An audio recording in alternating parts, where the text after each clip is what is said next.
Aiza kuyagala okutambula naawe aiza tusalirawa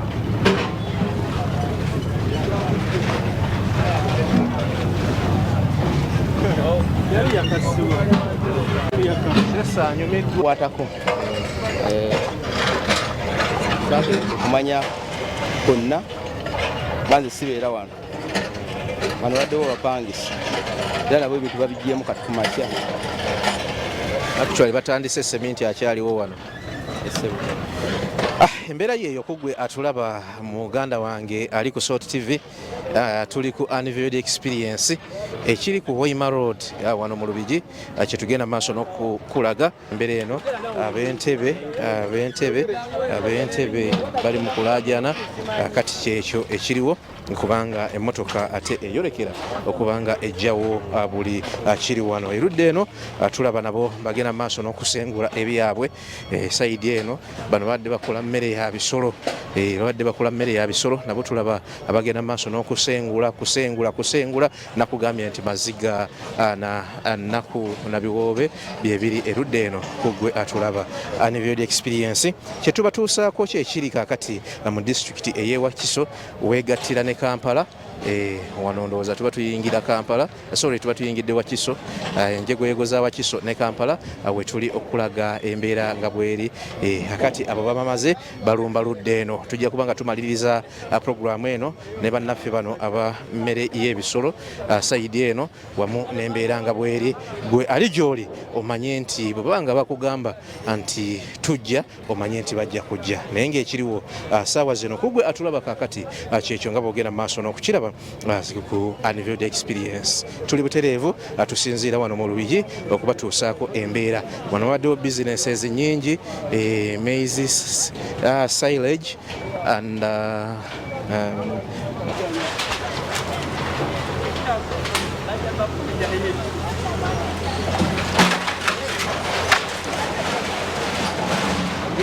mama ng'olabye n'embeera naye munnange ye Katonda bwatyo bwasazeewo kasita tetwabba bubi naye ekikulu kyebakoze obubi kutuwaayiriza mbu baatuwa ssente twagula fe abaami 45 ne batuwa ssente bazituwadde esente ze baziwaani 45 gitya nga tuli wano bazituwadde nga nene matenda nakutandika omuntu kyayinza okwebuuza byonna kati ebintu mubisengula ku kaseera akasembayo temwakitegedde nti bajja tebatugamba bakakikola emirundi ng'esatu bajja basaawa mbu twabagambye bajja ne basaawa mbu twabagamba ate nga tebabitugamba kubanga ndaba amadirisa n'ebintu bye by'omu nnyumba na biki oli mu bijjayo mu ddakiika ezisembayo okuva obwajjo tukola bino twasize tukola bino babagambye bajja batugambye nti tujja tuli mu Anniversary Experience agenda maaso n'okutulaba embeera bweti bweri wano nkugambye nti tukulaga ekigenda mu maaso nkugambye nti n'abaazimba makalina nga gy'olabaawo zigenda kubanga zonna zissibwa ku ttaka yonna gye batandikira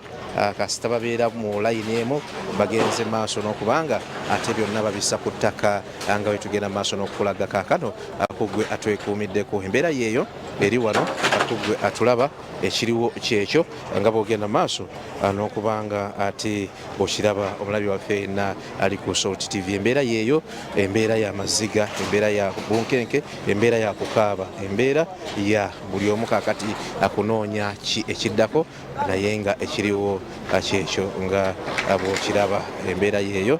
mugenda maaso n'okugiraba abalabi baffe abali ku Salt TV. Tuli ku Unveiled Experience atukulaga ekigenda mu maaso wano atulaba ekiriwo kyekyo nga mugenda maaso n'okukiraba kumwe abeekuumira era abeekuumidde ku Salt TV. Ekiriwo kyekyo nga mukiraba ssaawa zino.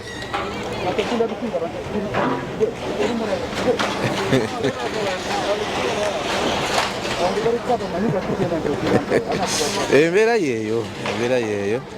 atulaba wano omukyala Nsesa ayagala kuguza basirikale buwale bamugamba genda aganye. Unveiled Experience program kwoli gwe nagenda maaso n'okutulaba ekiri wano kyekyo nga bw'okiraba bali mu kusenda buli kizimbe ate ekiri wano nga tugenda maaso n'okubalaga mwenna abeekuumidde ku Salt TV. Ekiriwo kyekyo era kyemulaba ekigenda mu maaso kyakubanga ate bajjawo njagala kulaba ate kalina bwe bagenda mu maaso n'okubanga nayo bagiyiwa era nga ndowooza kyekiddako wali sajja yazimba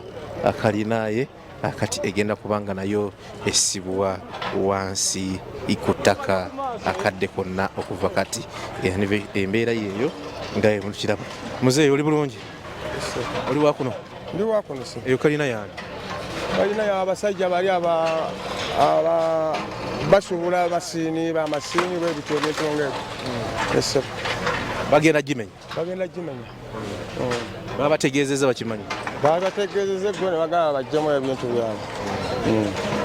Kati wanaani yabaguzangawo abaasengawo? Ewe omusajja bali bamuyita Muligi. Muligi. Yabaguzangawo. Naye bakimanyanga nti bagula mu lutobazi? Bakimanyanga kubanga era baajja bakimanyi. Lwali ennyumba ze bamenyeza emyaka 5. Myaka 6. Ekitegeeza kituufu abantu bano bazze balabulwa? Bazze balabulwa abawako babagambako emirundi egyo. Naye ne balinda ddakiika esembayo? Balinda ddakiika esembayo. Kale embeera yeeyo tuli mu Unveiled Experience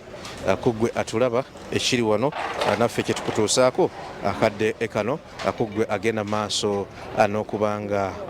oli ku Salt TV. Ekiriwo kyekyo nga bw'ogenda maaso n'okukiraba omulabi waffe ate atwekuumiddeko. Embeera yeeyo nga bw'ogenda maaso n'okugiraba gwenna agenda maaso n'okutulaba kaakano nga tukulaga n'okutuusaako ekiri wano nga bannema bagenda maaso n'okusenda buli kizimbe ekiri mu makubo ery'omugga Lubigi oba mu swampu eno eya Lubigi era nga tekigenda maaso osaawa zino nga bw'ogenda maaso n'okulaba gwenna ali ku TV eno.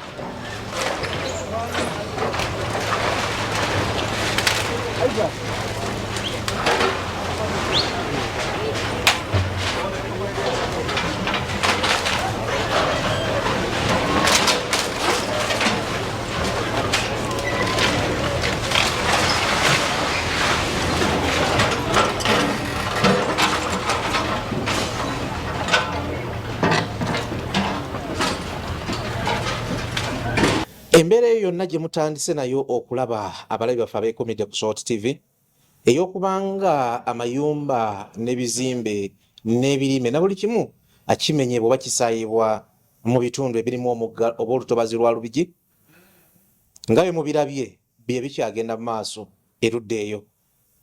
Neffe nga bannamuwulire abanoonyereza era abakugu mu kintu kye tukola twasazeewo omulundi guno okutandulula ku bigere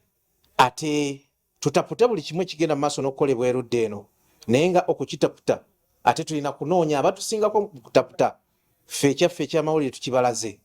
buli kimu nga bwe kigenda mu maaso tukibalaga era tukyagenda mu maaso n'okubibalaga. Ebeera Unveiled Experience etandise essaawa zino. Amannya nze Robert Mutebi nannyini field atubebaza nti mwebale nnyo mwebalire ddala kasita ssaawa etuuka bweti ffe ebigere tubitambuza ne tugenda eyo ewali amawulire ate ne tugabaleetera olunaku olwaleero pulogulaamu yonna tugiwaddeyo olw'ekyo kye mutandise nakyo okulaba naye mu kugiwaayo mu mbeera eyo tusazeewo kugenda mu baakuguka mu mateeka bannaffe abaakuguka mu mateeka bagende mu maaso n'okutaputa ekigenda mu maaso n'okukolebwa mu bitundu ebyo ebya Lubigi bannamateeka abakugu nkugambye tibe tusazeewo okuleeta mu pulogulaamu eno nga bagenda mu maaso n'okutaputa ebigenda mu maaso tetujja kukomaoko ku tteeka ne tujja kukulosinga tugendeko ne mu bantu ng'abeerosi abaateekako sitampu abantu be balumiriza nti bayinza okuba nga balyako era bagamba nti babasibwa tujja gendako ku Buganda Land Board sho zino zonna ze tugenze tukola tuzze tubalaga abantu nga balaga ebiwandiiko ebitaliiko kubuusabuusa okuva mu kitongole ky'eby'ettaka ekya Buganda ekya Buganda Land Board statement gye yayisizza gye yatadde mawulire wiiki eno yennyini nga tutagitandika tugenda gitaputa nayo tulabe obutuufu bwayo butya bwerungamya abantu bano ebasembeza oba ebagoba bannamateeka be bagenda okukola guno gwensoose naye olunaku olwaleero munzikiriza asooka atubuuzeeko tujja kunoonya abawerako mujja tukkiriza kubanga twetaaga etteeka ate nalyo tulimanye kanso tusanze okusinkana ku Sot TV kwe tuli abatulaba ku TV eno bosooka okubuuzaako ate tutandike bannayuganda tubalage ekinyusa ekikulu kubanga bangi gye tubadde bagamba bagenda mu kooti ate kooti ziyinza okulwawo na biki ensi temanyi oba nneme ewaabirwa oba tewaabirwa na buli kimu nga bwe munaamukirambise abatulaba bajja kitwala tubuuzeeko abatulaba amanya nze Samuel Eyotre ndi munamateeka nkolera wano mu Eyotre and Company Advocates era nze chief mobilizer owa ekitongole ekipya ekya Patriotic League of Uganda gye twanlaunchinga ku 7th omwezi gw'okubiri myaka 2024 the chief mobilizer wayo enansana nsanyusa okusinkana mukama mulungi nti byonna ebigenda maaso biri mu kitundu kyo era nja kunoonya ba mu kitundu ky'enansana okusinga obiraba biraba bisa Mutebi kyanaku nnyo ekigenda mu maaso nze ndi mutuuze wa Munansana ekifo awali abantu abali affected mpitawo nnyo buli kanaku ne leero okujja wano nayiseewo abantu bali mu mbeera embi nnyo we twogera I think there is tusobola okukiyita a catastrophe, humanitarian crisis mu kitundu ekyo w'ogendayo emisana ojja kusanga abantu batudde ku rabo z'amataka ze baamenya bali mayumba gaabwe gye bazikirako ebintu byabwe w'ogendayo ekiro emisana abamu bavaayoko ne bagenda bakola ne bafuna ekyokulya webakomawo sawa ezingira ekiro bakomawo ne bakuma omuliro ebyoto basula bali wabweru so yembeera eriwo embeera embi nnyo emenyo mutima ffe abantu aboogera ku nsonga zino tuyinza okuba tuli bulungimuko naye ate abantu abali affected nsonga zituzoogera wano mu luzungu nyingi ng'abantu abali bulungimuko naye ate abantu abali eri wansi abali affected bali mu mbeera mbi nnyo ojja kusanga nga we mbadde ngambyeko omuntu waliyo omwami gwe bayita for example Mr. Musoke yazimba kalina gagadde namba ya floors nga 2-3 twayogeddeko ng'eyimiridde Mr. Musoke alina abaana nga babiri bali bakola ekyewa bweru nga bamusindikira sente n'abazimbira amayumba mu kifo ekyo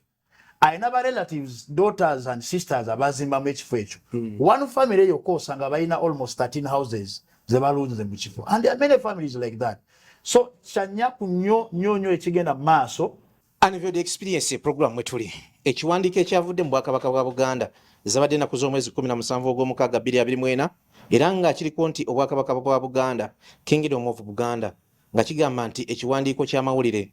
Obwakabaka butegeezeddwako nti ekitongole kya NEMA ekivunaanyizibwa ku butonde bw'ensi kiri mu kikwekweto ekimenya amayumba oba ekimenya ennyumba ezigambibwa nti zaazimbibwa mu ntobazi mu bukyamu ennyumba ezimu ku zino zaazimbibwa ku ttaka ly'Obwakabaka era nga abantu abamu basenze ku ttaka ly'Obwakabaka lino kitegeeza nti mu Wetland omwo abasinga mwe bali oba abamu mwe bali Buganda Land Board ekkiriza nti ttaka lya Bwakabaka ekyekikkiriza Obwakabaka butegeeza buli omu nti akawaayiro namba 4 ak'etteeka ly'ettaka kategeeza nti yadde oyinza okuba nannyini ku ttaka oba ekibanja ne bwe kuba kuliko olutobazi oba ekibira,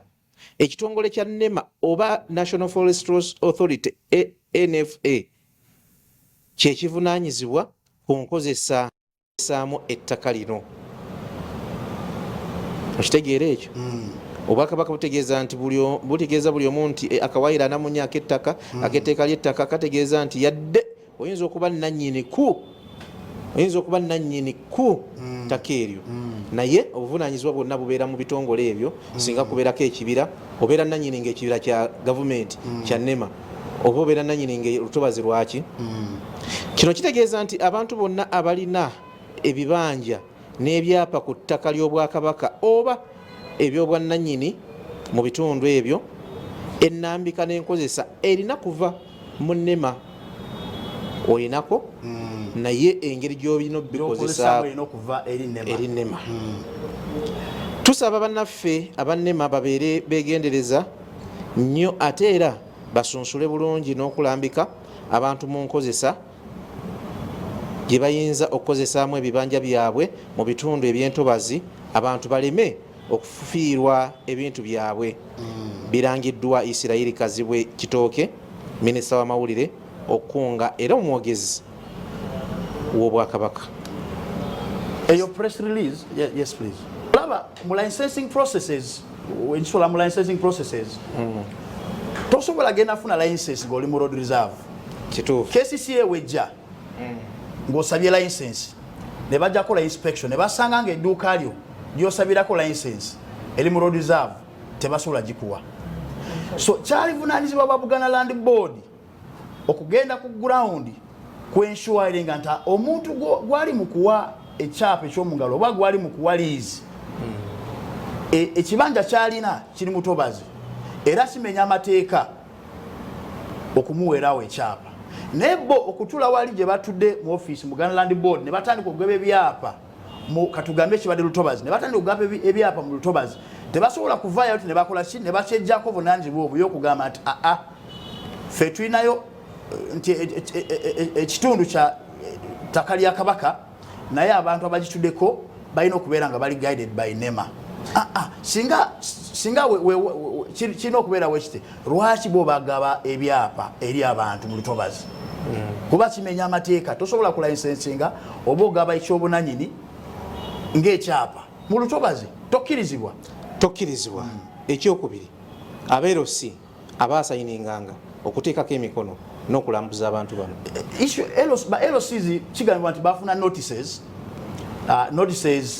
ekya demolition nga NEMA yesavinga. Mu mateeka notice, you serve a notice or serving a notice mubiri gw'omuntu, omuservinga as a person ku face ye n'agi receiving ng'omuntu. Tosobola kuservinga process nga notice oba kati ku processes avirwala ne court process. Court process tosobola kiservinga through an agent atali authorized. Olina okuservinga ku mubiri gw'omuntu ku face y'omuntu n'omutegeeza ko lunaku tukuwadde ennaku weeziti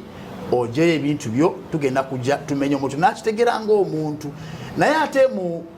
project oba government policy which has affected very many people, kyandibadde bulungi oba kyabwenkana okumenga sure nti even before you serve notices osokoje osomesa abantu ekifo kyolimu. It is a wetland erina uses erina omugaso ABCD mu ggwanga lino. So tulowooza nti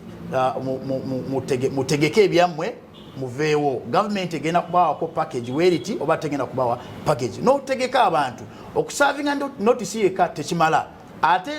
ng'ovudde n'okusavinga nti notice temala, bakisavinga ku bantu bakyamu obanga kituufu bakisavinga, kubanga LOC takkirizibwa mateeka to receive any correspondence oba notice on behalf of me as a person. Ekirala era kiri ku LOC. Endagaano ezimu ziriko emikono gyabwe, bo tebamanyanga nti eno lutobazi, kubanga owa LOC batugamba amanya akayinja wekayita na buli kimu kiyita. Abantu babalumiriza nti balina okubeera accountable ku byonna ebigenda mu maaso. Ba LOC okubeera nga endagaano ezimu ez'okutunda, ez'okuliizinga, ez'okurentinga basaleko mukono, ze ndowooza tekimenya amateeka oba si kibi kubanga wogenda ku ground abantu bajja kugamba nze mbadde wano from pre-independence times 1970s wali abantu abalina endagano from the 1950s nga bali awo kutaka so waliyo issue wabanga nemegamba eno Lutobazi se wetland wetlands ibera gazette grid reference ya wetland eyitawa kubanga abantu babadde awo from the 1950s 1960s 1970s twabaddeyo jo ne ba MPs ku ground abantu balese endagano ng'olaba omuntu from 1986 abadde ku kitundu nga bagamba wano tewabaddeko wano Lutobazi twabadde kuno ne tuzalira kuno ne tukuza abaana kuno abaana ne bakula ne bazaala abazukulu nga bali awo so ba LOCs ndoza bakitwala ordinarily this place is not a wetland because government agencies ezimu nazo zajjaawo ne ziri organizing abantu nga bali mu bubanja byabwe nga teziri mu Lutobazi for example mweyo line waliyo line 3 phase ya umeme bajja nga bagala kuyitawo 3 phase ne basasula abantu balina papula za ziraga nti masanyalaze abayisawo amasanyalaze baba basasula so for all intents and purposes abantu abo government agencies ezimu in fact ezisinga bali babali recognizing nga abantu abali mu ekifo ekitali part of the wetland at all so ba LOCs ndoza bakitwala nabo we batyo nti this is not a wetland kiri safe okwelako transactions tetuli mu court council naye tutateeka nema erino omusango nema yino omusango nti number 1 nema te demonstrating that the area in issue eri wetland the area clearly is not a wetland nema yajjadi okutandika kubeerawo balina okukiraga obanga bagamba this is the wetland bagigazetinga ddi era area eri covered by a wetland yenkana size chi because abantu banja bamenye ko bagamba fete tuli mu wetland so to that extent abantu bagamba yes ne ku ground ekituufu kyeki wogena ku ground ekyamazima the area is not a wetland wetland weri erabika anti kati waberawo amaza white kanso otaputa teeka nga kanso singa munnabyabufuzi wa Piero yo si wetland kubanga wetland weita nze ndiwa nansana wetland weri olaba ekifu kindi waliyo wetland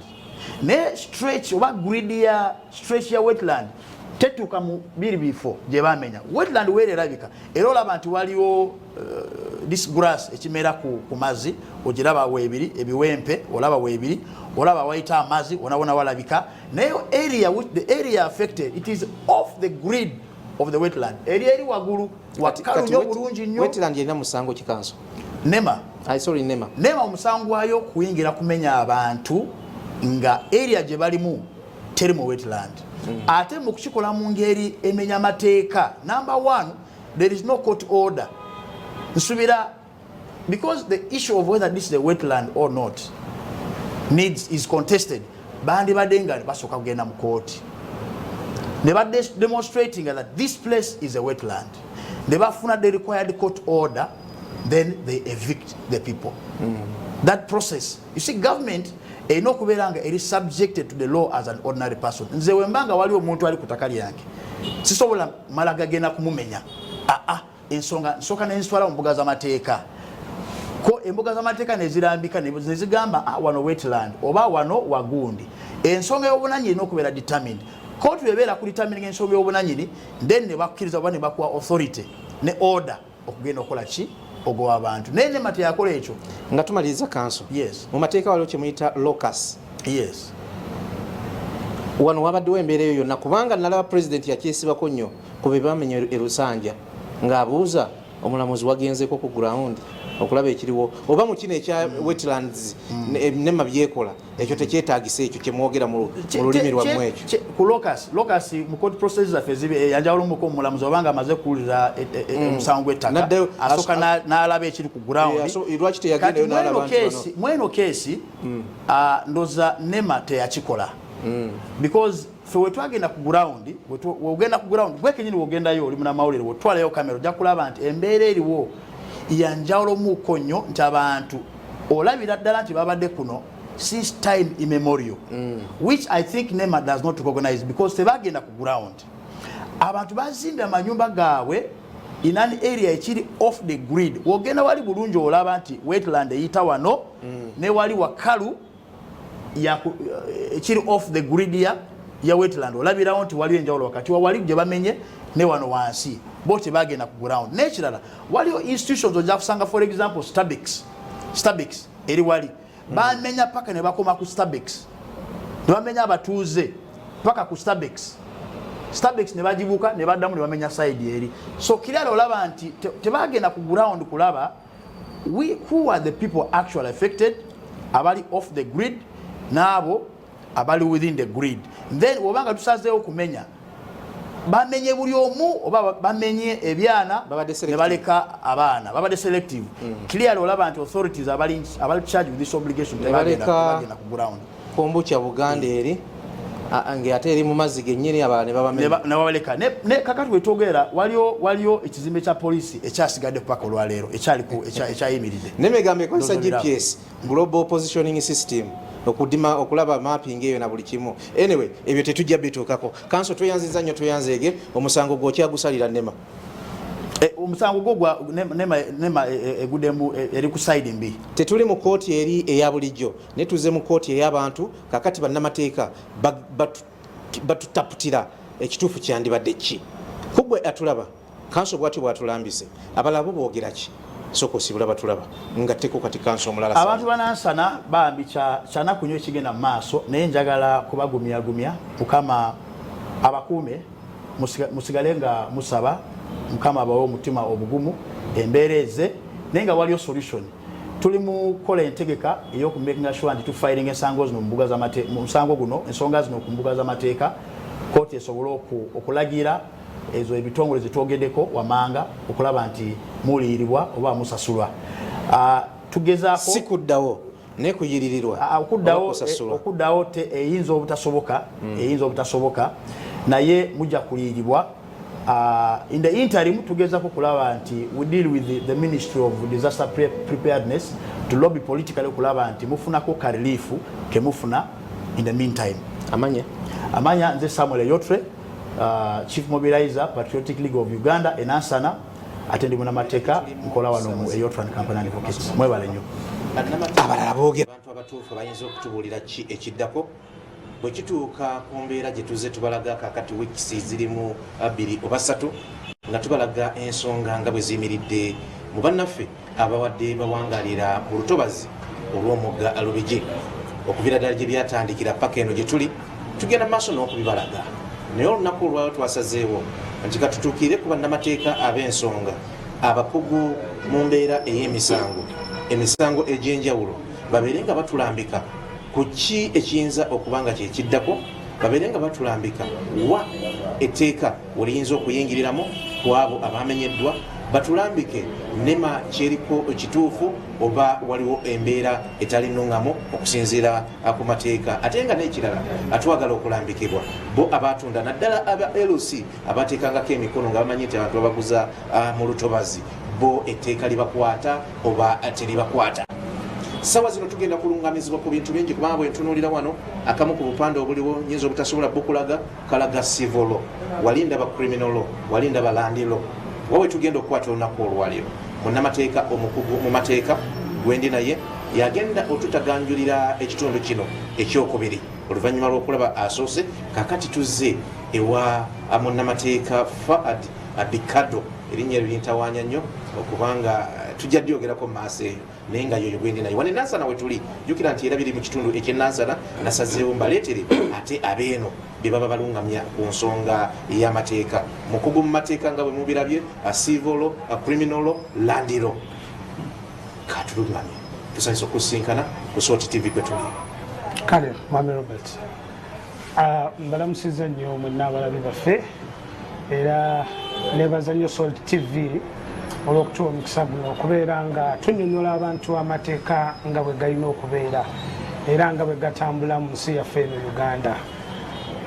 Weewaawo ebyakoleddwa byonna byakoleddwa buli omu yabirabye ku mitimbagano egy'enjawulo era ng'ebimu ku ebyo bikyakolebwa ne gye bujjeeyo mu maaso wabula tukimanyi bulungi nti ffenna tukkiriza nti entobazi mu nsi yaffe eno gye ziri era gye tuyita yonna tuzirabako naye ekyewuunyisa mu byonna ssemateeka waffe owa Uganda gye bayita constitution etutwala ewa omuntu obuyinza ku ttaka lye era erambika bulungi negamba nti omuntu alina obuyinza oba obwannannyini ku ttaka lye naye obwannannyini obwo ssemateeka oyo mwennyini amala n'atugamba nti obwannannyini bw'olina ku ttaka lyo bulina kubeera nga buliwo ku lw'amateeka amalala agaba geeyongerwako ku ssemateeka. So tutunulira obwannannyini bwo ne tutunulira n'amateeka amalala era nga mu mateeka ago amalala agalambikiddwa mu nsi yaffe eno Uganda mwe muli etteeka erireeta NEMA, National Environment Management Authority. Kakati mu mbeera eyo bwetyo amateeka constitution oba ssemateeka waffe geeteekawo agakuwa obwannannyini bwo gaba gagendera wamu n'amateeka constitution era geeragira nti gabeere mu kifo nga amateeka ge bayita National Environment Act. Mu mbeera bwetyo omuntu yandyebuuzizza kikola kya kwenyamiza nnyo nti abantu baffe baabagjeewo era kyatulumye ffenna naye ekyebuuzibwa ekisookera ddala nti abantu ebintu byabwe amateeka ssemateeka byebawa okubeera nti bali ku ttaka lino kituufu nti ettaka lino lyabadde mu ntobazi ekyo kyekirina okusooka okwebuzibwa buli omu ettaka lino lyabadde mu ntobazi. Ekyokubiri mu kyo nti okuggyawo abantu bano mu mbeera gye baabagjeewo mu luzungu kye bandiise enforcement eyakoleddwa yakoleddwa ng'ejjako abantu eddembe lyabwe era abantu abaggiddwako eddembe lyabwe balinayo mu mateeka engeri yonna gye basobola okufuna obuddamu. So mu mbeera bwetyo yeeyo embeera gye tutambulirako okusookera ddala embeera eyakoleddwa ffenna tugivumirira kubanga yakoleddwa nga tumanyi nti abantu bali okwo era ne NEMA ezze balaba nti kwebali naye nejja nekola ekikolwa kyeyakoze. Weewaawo ssemateeka era nga bwe mbagambye nti yaleetawo NEMA mu kitundu era yebalagira okukola byonna bye baakoze bye baakoze naye twanditunuulidde ennyo ekisookera ddala nti mulimo gwa NEMA okubeera nga badiclaringa ne babuulira abantu nti ekifo kino kiri mu ntobazi era tewali muntu alina kukiteekako kintu kyonna. Bw'otunulira abantu abasinga be bajjeeko abantu bano babadde mu kitundu okumala ebbanga era nga bakozesa ekifo kino ng'era ne NEMA gyeri ng'ate etegeera nti mwebali naye NEMA mu ntandikwa y'abantu bano okujja mu kitundu kino nze nandirowoozezza nti we bandisookedde okujja okubeera nga batangira abantu bano okubeera mu kitundu kino nga bwe guli mulimo gwabwe bandibadde batandikirawo mu ntandikwa kuba kyandibadde kiseevinga abantu ssente ze baateekawo ate nabo enforcement teyandibadde naye amaanyi bwetyo oba ya busungu bwetyo nga bwe baakoze okumenya ebintu by'abantu. Mu amateeka galambika bulungi NEMA procedures zaayo emitendera gyeyitamu ng'egenda okukola omulimu gwe yakoze era nga amateeka agafuga embeera eyo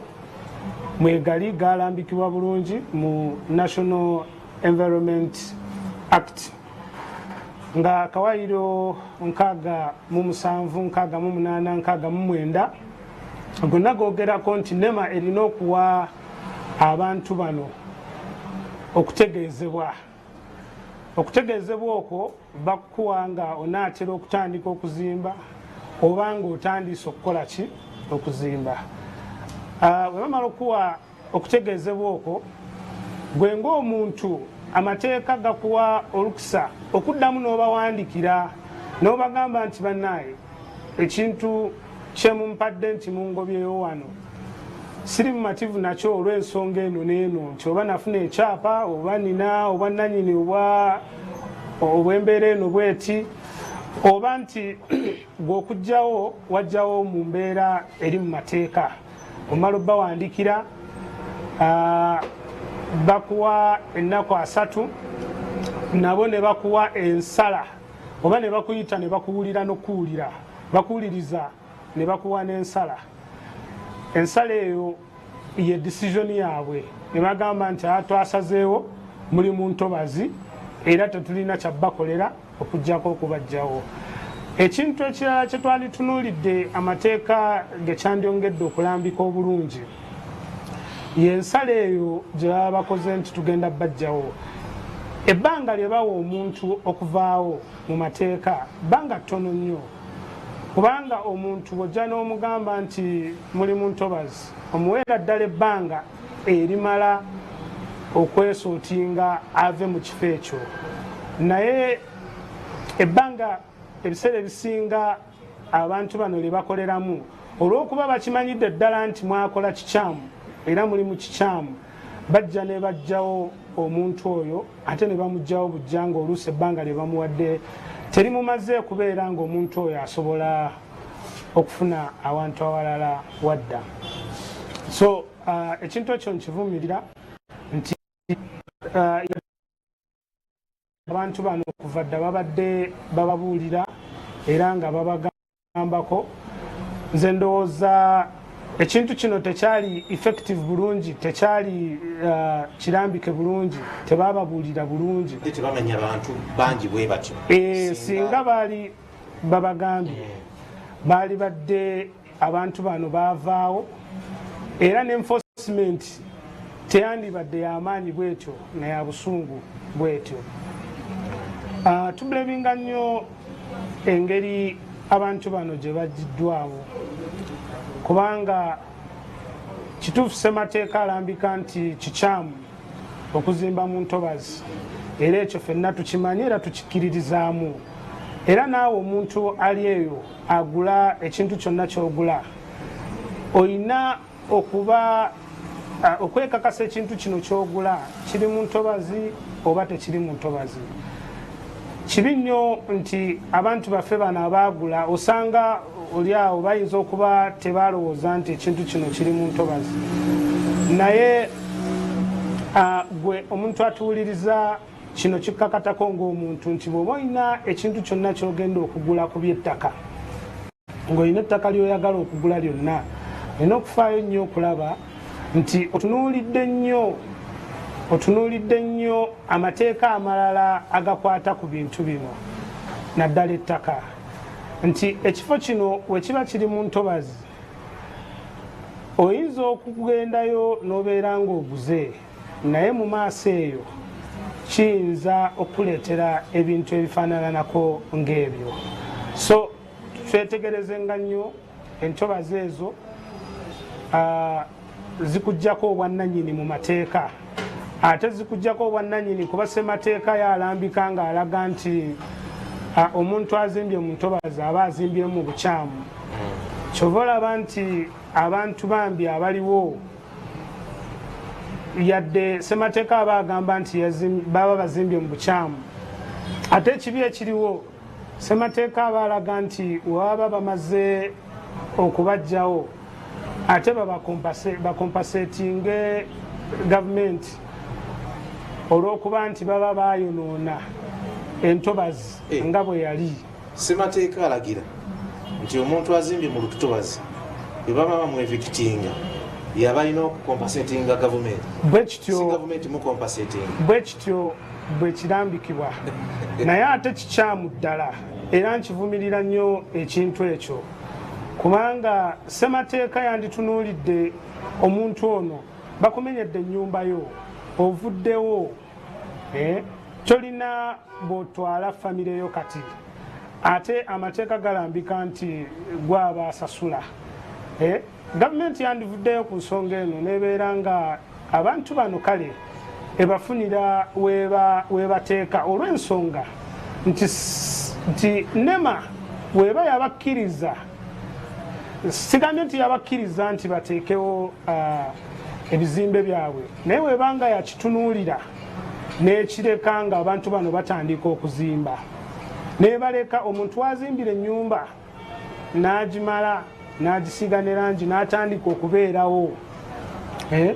kiba kitegeeza waliwo obunafu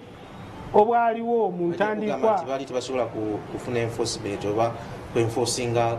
buli wamu, tebasobola kutuuka buli wamu. Omanyi bulijjo na bulijjo ffenna tukimanyi nti omuntu wa preventinga kisingako okujjanjaba. So singa NEMA mu ntandikwa y'ebintu bino evaayo negamba abantu nti bannaaye wano we mutandise okujja okuteeka amayumba gammwe, ekifo kino kigwa mu ntobazi, era ne bateekawo amaanyi ag'enjawulo okulaba nti abantu tebakola ki, tebagendawo. Osanga abantu abasinga tebandibadde nga bagwa mu mbeera bwetyo. Naye ate ekyewunyisa ate ekyennyamiza nti omuntu ajja n'atandika n'abalala najja n'omulala najja okutuusa nga community eweze ku ttaka eryo. Abantu bwe babeera abangi kiba kitegeeza nti n'abalala bajja kujja olw'okuba abalala weebali. Naye singa omuntu omu abazze mu kifo NEMA kyegazeetinze nti ntobazi,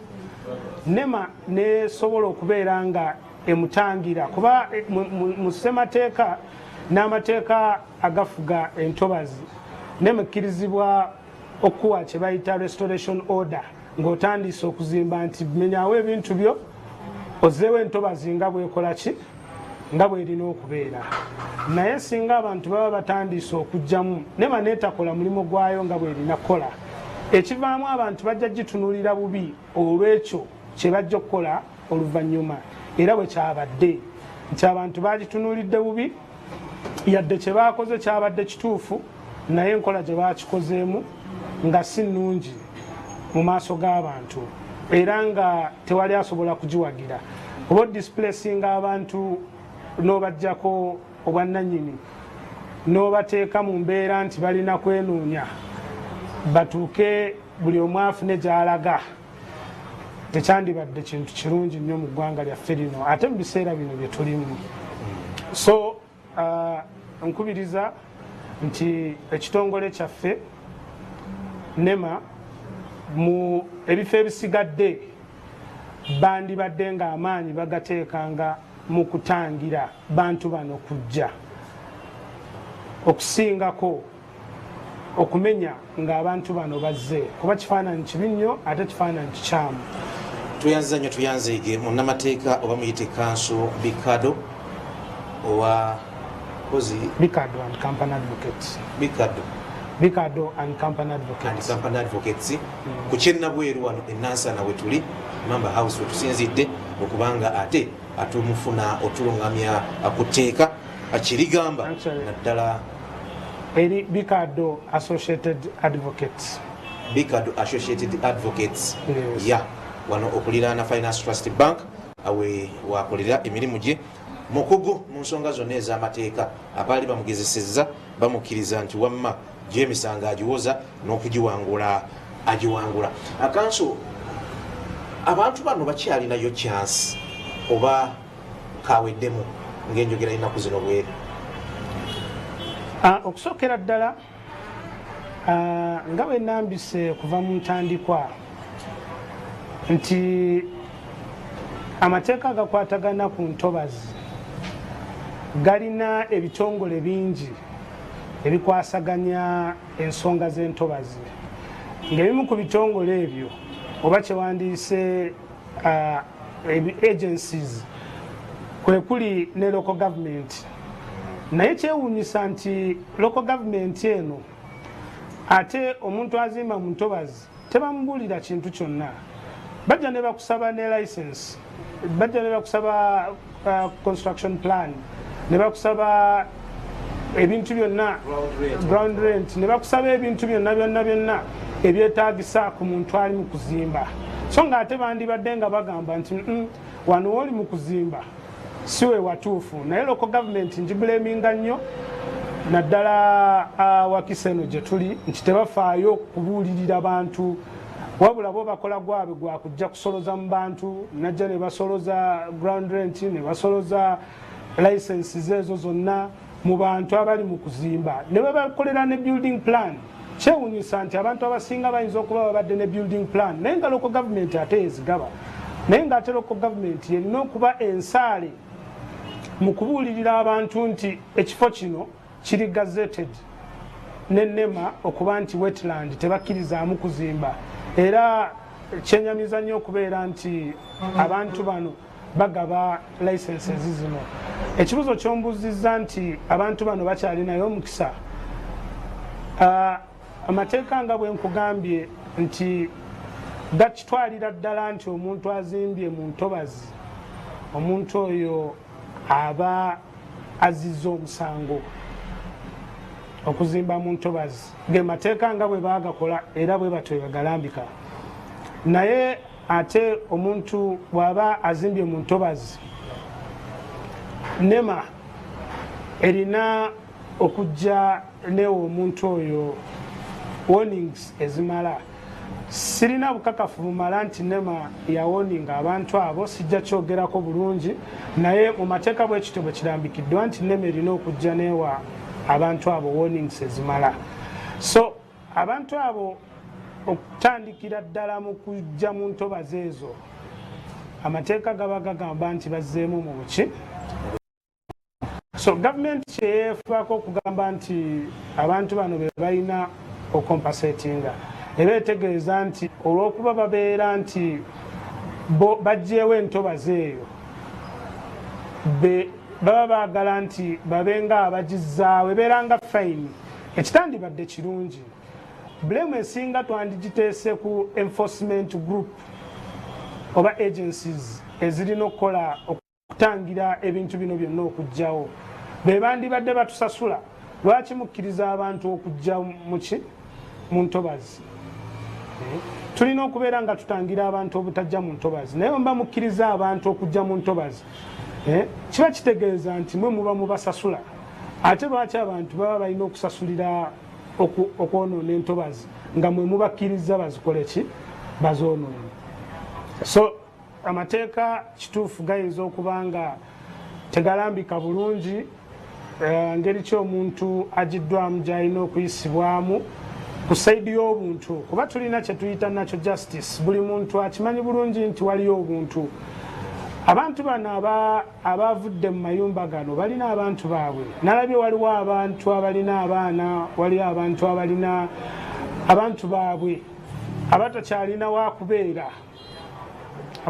wakubeera naye nga mwabakkiriza ne bajja mu bifo bino mu ntandikwa sigamba nti mwabakkiriza nti mubawadde olukisa naye mwabitunuulira nga bigenda mu maaso ate abantu kati basetolinze time gye muvuddeyo okubeera nga ebintu bino bikoleddwa mu ngeri bwetyo kibi nnyo naye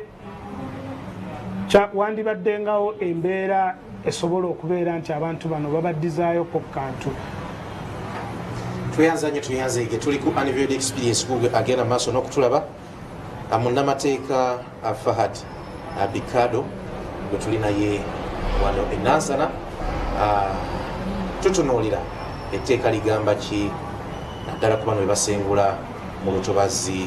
olwa Lubigi kanso eyanguza neyateekako sitampu katugamba owero sirina wenyinza kubavunaanira mu nsonga ng'eno kya bulijjo nti nno omuntu yenna mu mateeka singa waliwo ekiba kikoleddwa mu ndagaano ne kibeera nga tekibadde kirungi omuntu oyo asaana addizibweyo nga bwe yali naye ate ekyenjawulo ekiri mu mbeera eno nti ebyakolebwa byonna byakolebwa mu bukyamu nti endagaano gye mukola muli mukola endagaano naye ate mugikoze mu bukyamu nti bakuguza ekintu ekitali mu mateeka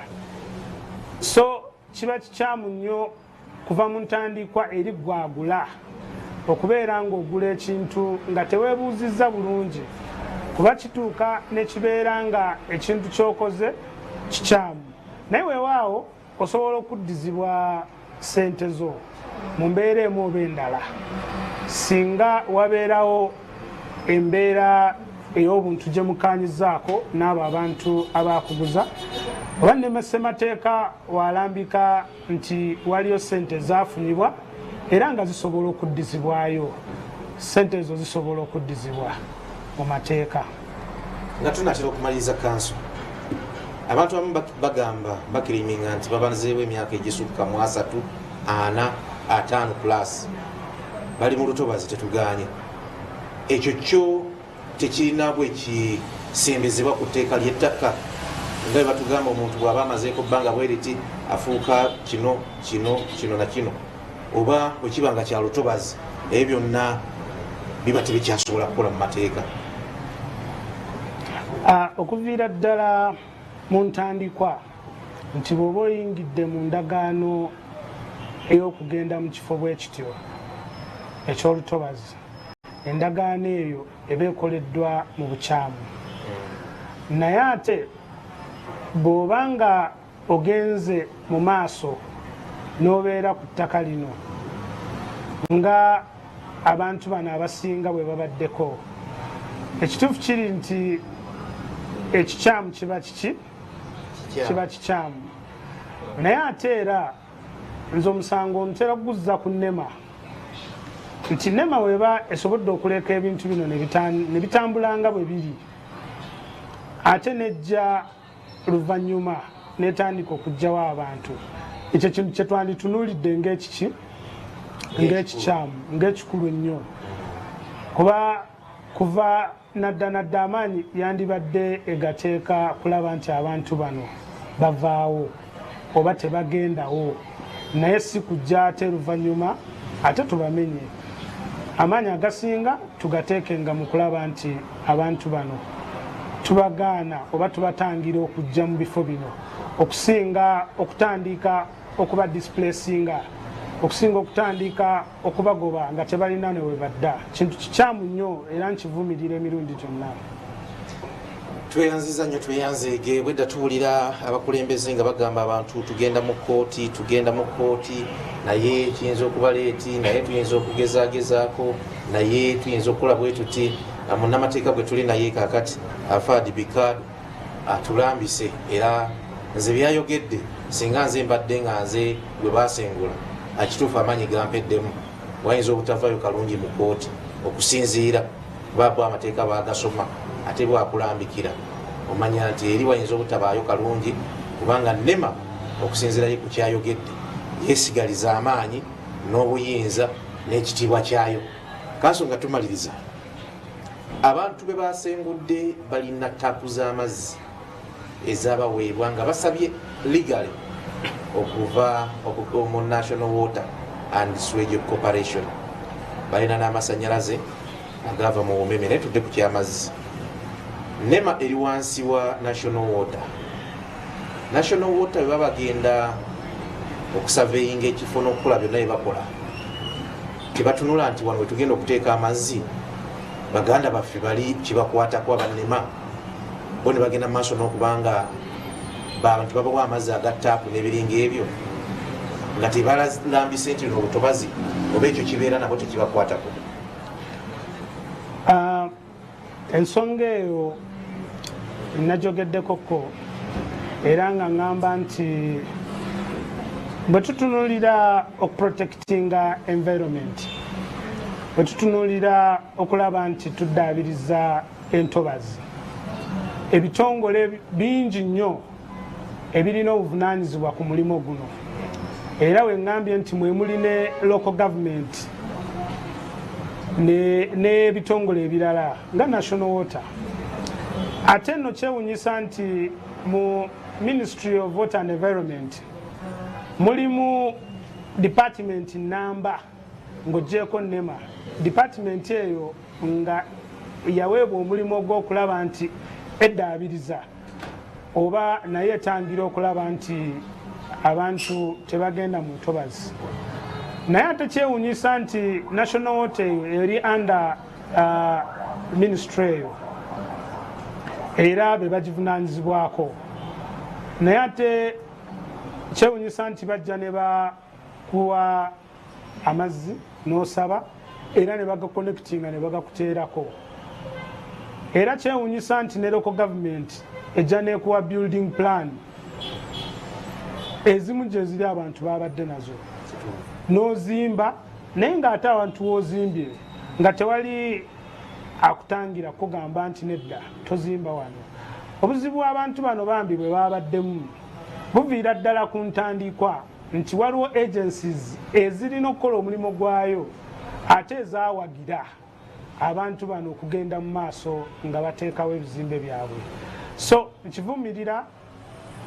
ekyokubeera nti abantu baffe babagjeewo mu mbeera efaananako bwetyo, kuba embeera eyo ekuggyako kyewandi badde olina nga ggwe era nekuggyako n'ekifo kyo ng'omuntu. Kikolwa kikyamu nnyo, naye NEMA erina okubeera nga egaana abantu okujja mu kifo ddaani ate okumenya obumenyi. Kiba kibi nnyo era kirabika bubi nnyo ku muntu wa bulijjo. Era obufu obukansondooza tusiibule ababaddeko abatulaba.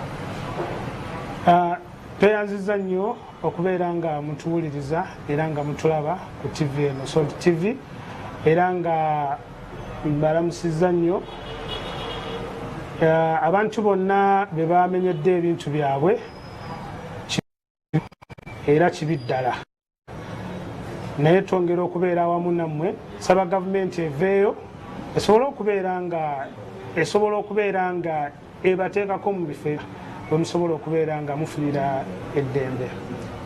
Tweyanziza nnyo tuyanzeege omukulu Fahad Bikado owafa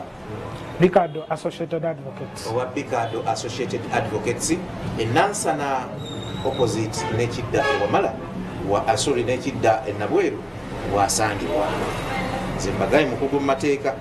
bannamateeka tebabakubira birango, ekyewaabwe tekiriiyo, naye nze mpa bujulizi bwange kubanga nali nnyimiriddeko naye. Mumweyune obujulizi mujja buwanze. Robert Mutebi nannyini field Isaac kyagambiddwa ne Yasin Kikoyo bwe tutambudde mu kubaleetera bannamateeka nga balambika ku nsonga enkulu ennyo egenda maaso kakati mu ggwanga. Ki ekiddako ate mumamenyeddwa bebeera bwezi ku Salt TV, buli kimu tukyakinoonyerezaako, tukyakutuusaako nsonga ku nsonga nga bwe bitambula. Olunaku olulungi